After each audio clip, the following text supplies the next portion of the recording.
Hello, Dr. Hall. My name is Latoya Ellett, and I'm here to deliver my oral history speech. Have you ever wondered what it was like to be a minority in one of the most dominant professions in the world? Well, this purpose is to look into the life of Mrs. Bessie Hammond. I interviewed 80-year-old Bessie Hammond from North Carolina. I asked, what was the biggest accomplishment of your life? She said, well, I can't tell you the good before I tell you the bad.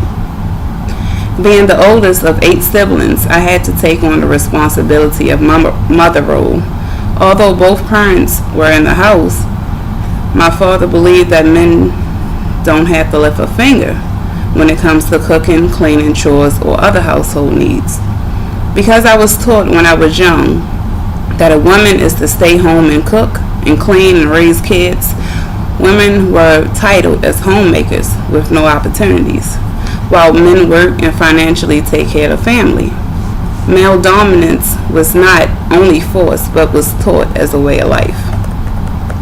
I also asked, did your mom also agree or feel the same way as your father did?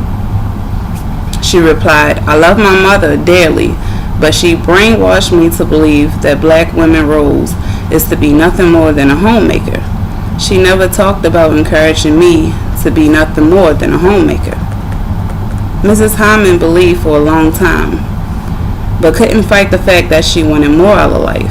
Mrs. Hammond had the opportunity to complete high school, but wanted more. I asked Mrs. Hammond, what were your dreams as a child? She said, child, back then, we didn't dream, but as I got older, I wanted to become a nurse. I gave up at one point, and I told myself it's never too late to go back to school. After working for 12 years, secretly saving money to attend college, Mrs. Hammond achieved her dreams at the age of 38. She explained to me that for women of her time, there was only 2 options: work or be a stay-at-home mom. It was clear to me that achieving higher education made a huge impact on her life. I also asked Mrs. Hammond, what about your experience? I also asked Mrs. Hammond, what was it like to be an African American nurse? And what I gathered was there was a lot of racism at first. She always felt she was placed on the back burner, even though she was as talented and skilled as her peers. As time went on, everybody grew to love her. She didn't let negativity discourage her, but the only one thing she loved to do is being a nurse. She loved taking care of others. Then I asked, what advice would you give to all African American women? She said, it's simple. Never let anybody tell you what you can or cannot do. We all here for a purpose.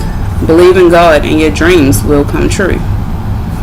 With her sharing her personal experiences with me, I analyzed her struggle as a woman. I realized how different it is today than years ago.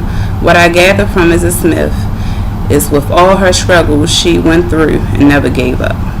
Thank you. My name is Latoya Ellett.